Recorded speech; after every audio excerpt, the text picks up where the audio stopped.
훌러 신학계의 맥가브란 박사는 교회 성장을 교회의 변함없는 주된 목적이라고 선언했습니다. 교회는 시대를 막론하고 항상 성장해야 한다는 것입니다. 그 이유가 있습니다. 하나님께서 이미 구약시대부터 하나님의 뜻을 밝혔기 때문입니다.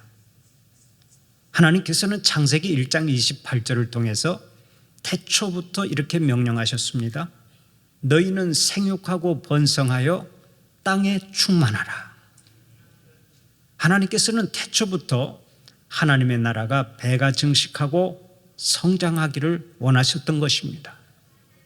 그 신약시대에 와서는 예수님을 통해서 더더욱 명료하게 제시하고 있죠. 예수님은 이 땅에 오셔서 친히 말씀하셨습니다. 오직 성령이 너희에게 임하시면 너희가 권능을 받고 예루살렘과 온 유대와 사마리아와 땅끝까지 이르러 내 증인이 되리라. 사도행전 1장 8절 말씀입니다. 너희는 온 천하에 다니며 만민에게 복음을 전파하라. 마가복음 16장 15절 말씀입니다. 예수님은 온 천하에 다니면서 만민에게 복음이 전파되기를 원하시고 땅끝까지 이르러 복음을 전하여서 교회를 크게 성장시키라고 말씀하셨습니다. 주님의 이 명령을 따라서 복음을 전파하고 교회가 크게 부흥했는데 그 부흥의 스토리가 바로 사도행전인 것입니다. 우리가 하는 대로 마가의 다락방에서 초라하게 시작한 예루살렘 교회가 성령의 능력을 힘입어서 크게 부흥하고 성장했습니다. 사도행전이 이 사실을 아주 소상하게 설명해 주고 있습니다. 먼저 120명의 제자들이 마가의 다락방에 모여서 뜨겁게 기도하자 오순절 성령 강림을 기점으로 3,000명이나 되는 큰 숫자로 불어납니다. 그러면서도 주님께서는 구원받는 사람을 날마다 더하여 주셨습니다. 그래서 사도행전 4장 4절을 보면 5,000명으로 성장하고 오늘의 본문 5장 14절을 보면 남녀의 큰 무리가 더해집니다. 또 사도행전 6장 1절과 7절에서는 예루살렘 도시의 부흥을 증언하고 있고 9장 31절에서는 사마리아 지역의 부흥을, 12장 24절에서는 안디옥 지방의 부흥을, 16장 5절에서는 소아시아 교회들의 힘찬 부흥을, 19장 20절에서는 유럽 지역 교회들의 폭발적인 부흥 성장을, 그리고 마지막 28장 31절에서는 로마를 거점으로 한 역동적인 교회 성장 스토리가 계속해서 전개된 것을 소개하고 있습니다. 그런데 그것으로 끝난 것이 아니죠. 지금 21세기의 전 세계 교회들 역시 전무후무한 놀라운 성장 기록을 이루어가고 있습니다. 이것이 얼마나 놀라운 은혜입니까? 부활하신 예수님께서 이 땅에 주시는 선물 중에 가장 큰 것을 꼽으라고 하면 누가 뭐라 해도 교회 성장을 꼽습니다. 왜 그런 줄 아세요? 교회 성장을 통해서 죽었던 영혼들이 계속해서 살아나고 하나님의 나라가 크게 확장되기 때문에 그렇습니다. 예수님의 부활 승천을 기점으로 해서 이 세상은 완전히 새로운 시대를 맞이했습니다. 이것을 가리켜 교회 부흥의 시대라고 말을 하는데 우리 교회도 이 교회 부흥의 시대에 동참하는 교회가 된 줄로 믿습니다. 교회 부흥은 곧 영혼 구원의 놀라운 열매입니다. 교회 부흥은 교인들의 사랑과 연합을 증진시킵니다. 교회 부흥은 마귀의 세력을 축출합니다. 교회의 부흥은 궁극적으로 하나님의 영광을 높이 드러냅니다. 교회가 쇠퇴해서 하나님의 영광을 드러낸 적은 단 한 번도 없습니다. 기독교 역사 2000년 역사 속에서 교회가 크게 부흥할 때 항상 하나님의 영광이 높이 드러났던 것입니다. 그러므로 교회는 반드시 부흥해야 합니다. 그러면 초대교회는 교회를 어떻게 부흥시켰습니까? 오늘은 그 비결을 살펴보면서 함께 은혜를 나누고자 하는데요. 초대교회가 부흥한 비결이 어디에 있었습니까? 첫째로 표적과 기사가 많이 일어났기 때문에 교회가 부흥했습니다. 오늘의 본문 12절 말씀을 다시 한번 읽어보면서 확인해 볼까요? 12절 말씀 함께 봉독합니다. 사도들의 손을 통하여 민간의 표적과 기사가 많이 일어나매 믿는 사람이 다 마음을 같이하여 솔로몬 행각에 모이고. 아멘. 또 15절 16절 말씀을 계속해서 읽어보겠습니다. 15절 16절 말씀 계속 읽습니다. 심지어 병든 사람을 메고 거리에 나가 침대와 요 위에 누이고 베드로가 지날 때 혹 그의 그림자라도 누구에게 덮일까 바라고 예루살렘 부근에 수많은 사람들도 모여 병든 사람과 더러운 귀신에게 괴로움 받는 사람을 데리고 와서 다 나음을 얻으니라. 아멘.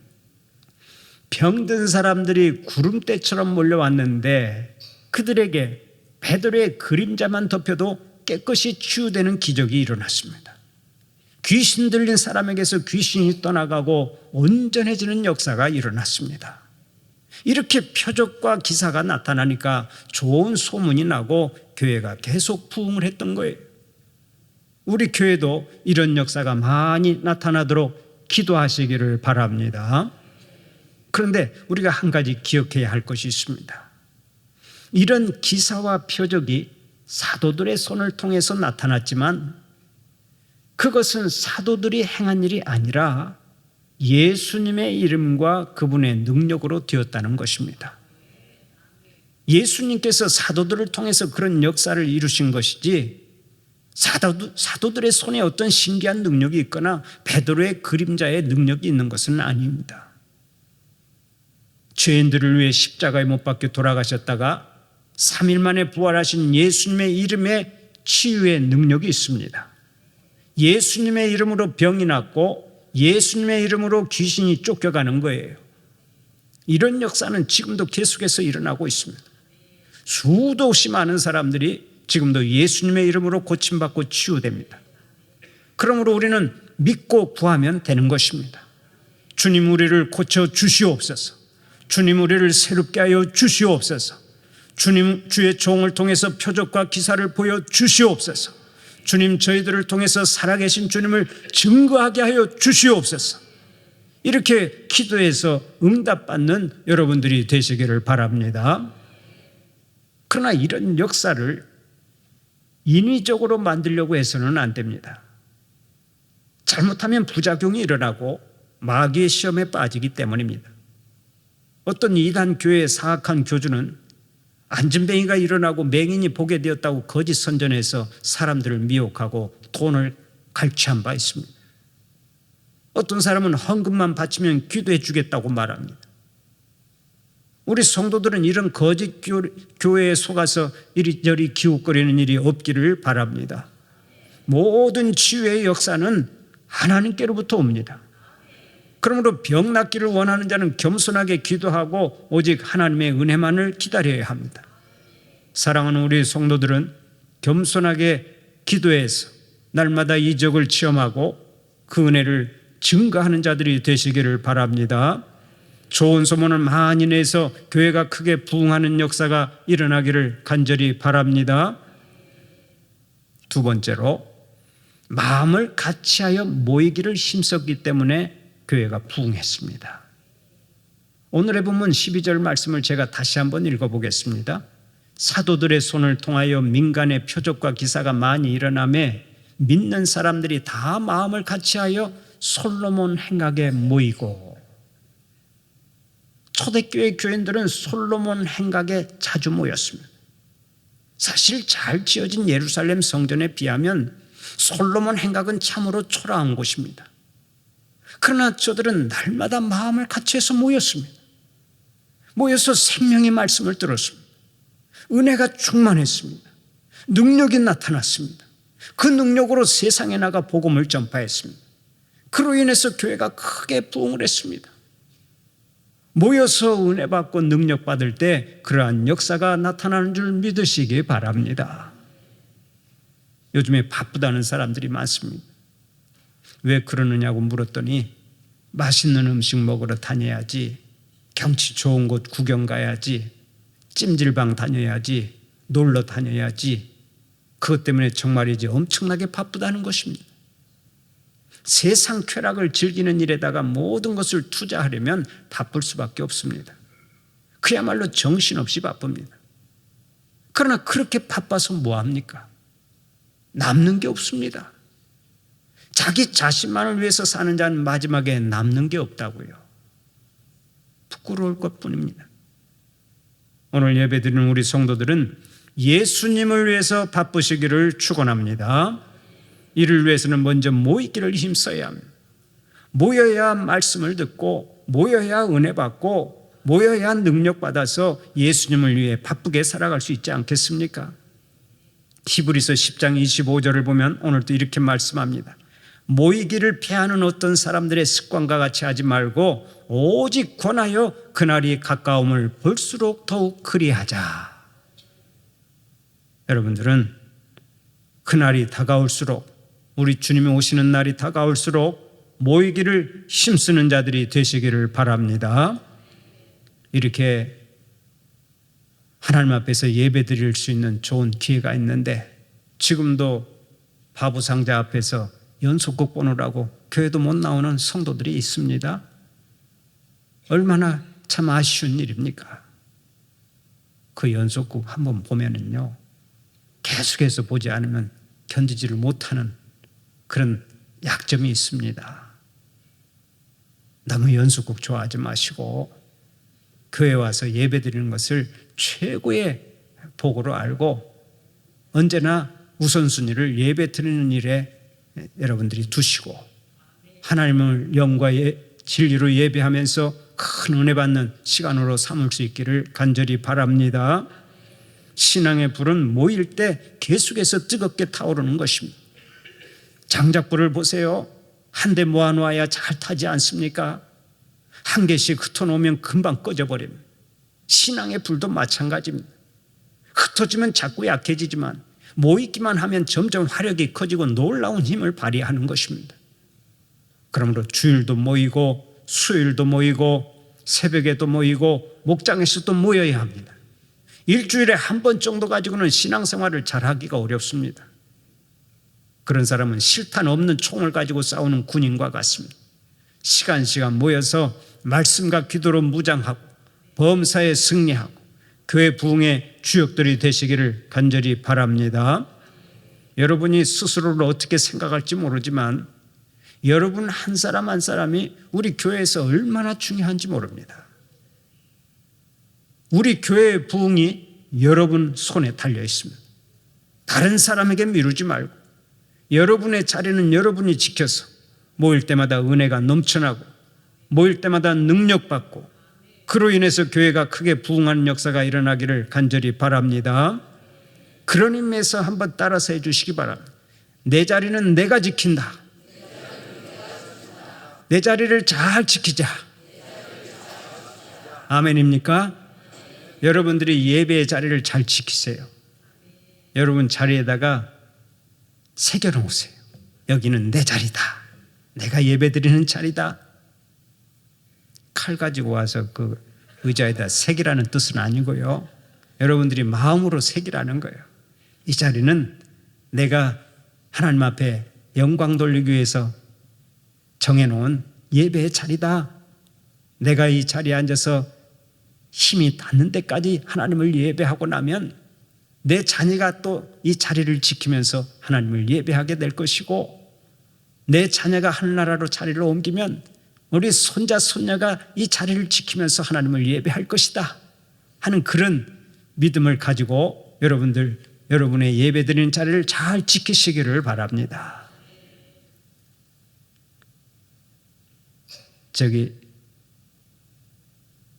미국이나 유럽에 가면 오래된 성전은 그 교인이 계속해서 그 자리만 앉아서 예배드리는 자리가 몇 개 있다고 합니다.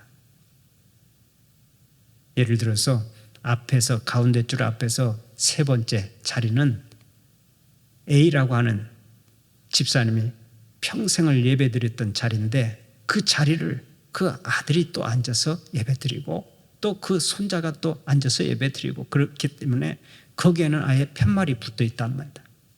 여기는 아무개 가문의 자녀 손들이 계속해서 예배드리는 자리다. 그렇게 써 붙여놓고 그렇게 예배드리는 것을 즐거워한다는 거예요. 여러분들이 모이기에 힘써서 항상 하나님을 예배하고 또 그 예배를 통해서 하나님께 영광 돌리고 그리고 예배를 통해서 큰 은혜를 받고 세상에 나아가서는 복음의 증인되어 살아가는 축복이 있기를 간절히 바랍니다. 마지막으로 백성들로부터 칭송을 받았기 때문에 초대교회는 부흥했습니다. 오늘의 본문 13절 14절 말씀을 다시 한번 함께 읽어볼까요? 함께 봉독합니다.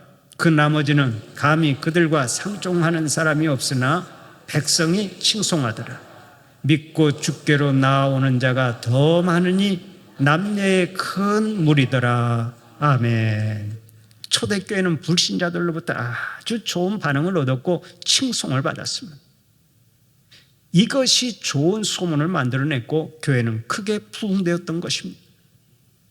불신자들은 교회에 모이는 신자들이 서로 마음을 같이하고 도와주고 나누어주고 함께 사랑을 나누는 것을 보면서 사람 사는 것이 그렇게 되어야 한다는 생각을 합니다.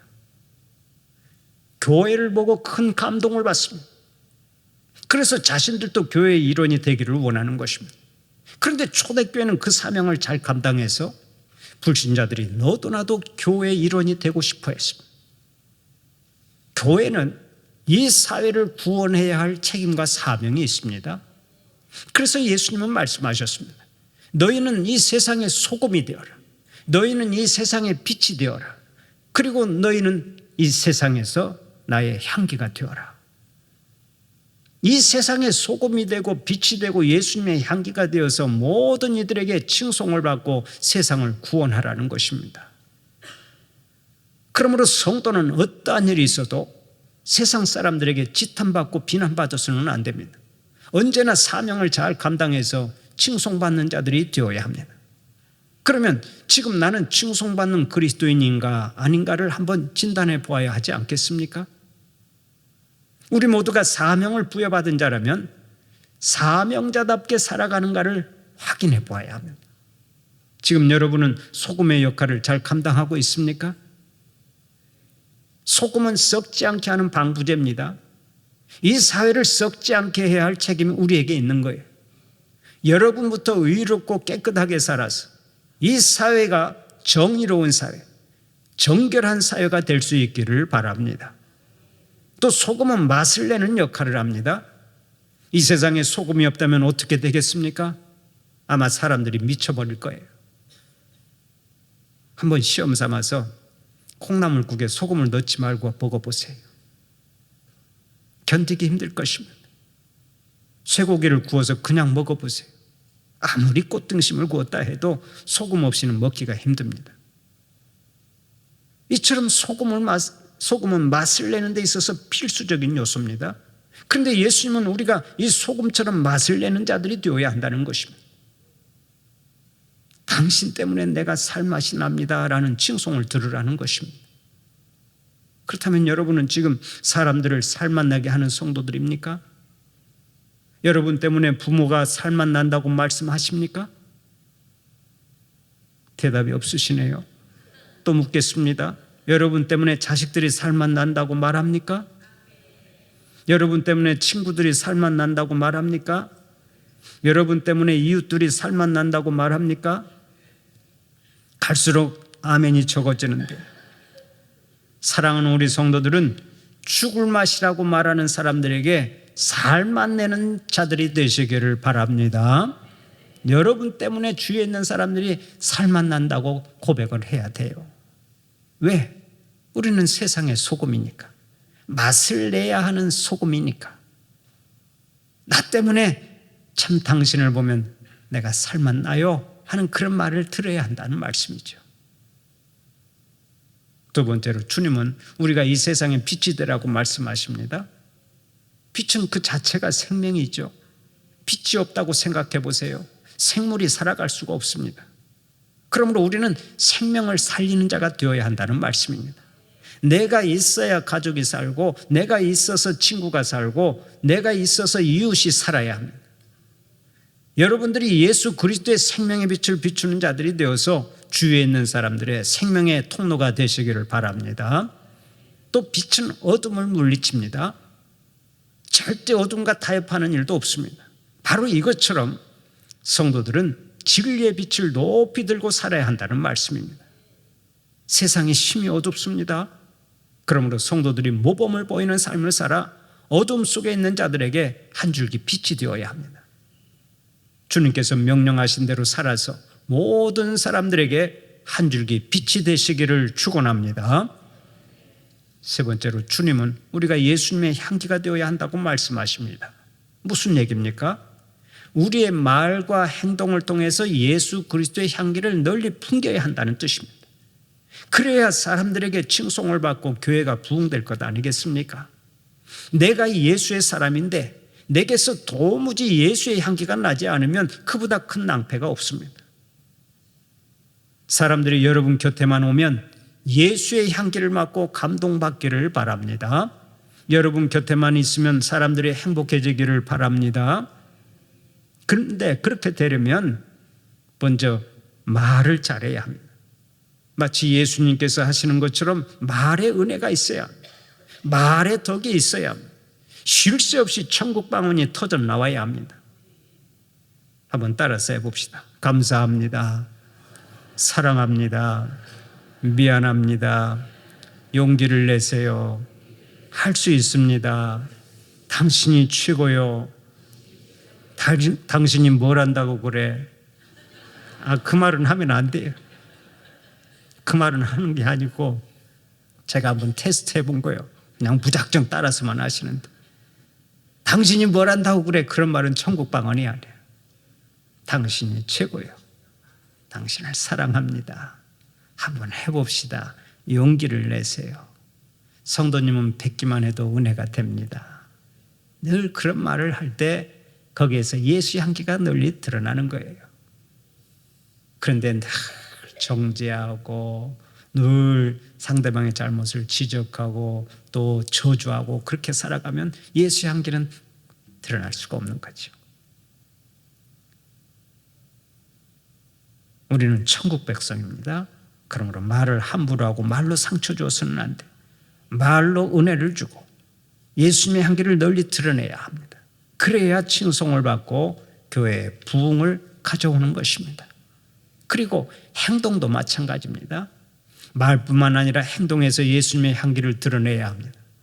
아무 말하지 않아도 교회 다니시죠? 얼굴만 봐도 알겠어요.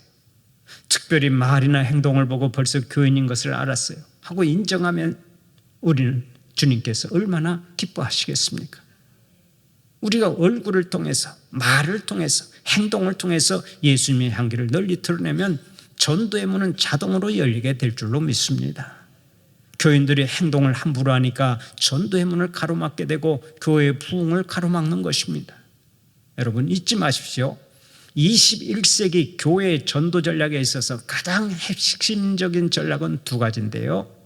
첫째가 관계 전도고요. 둘째는 이미지 전도입니다. 내가 만나는 사람들과 좋은 관계를 맺을 때 전도가 되고요. 또 하나는 교회의 이미지가 좋을 때 전도가 된다는 것입니다. 그러므로 교회는 무엇보다 지역사회에 좋은 이미지를 심어주어야 합니다. 좋은 이미지를 심어주면 안 믿는 사람도 우리 교회를 소개하고 가라고 권면하는 거예요.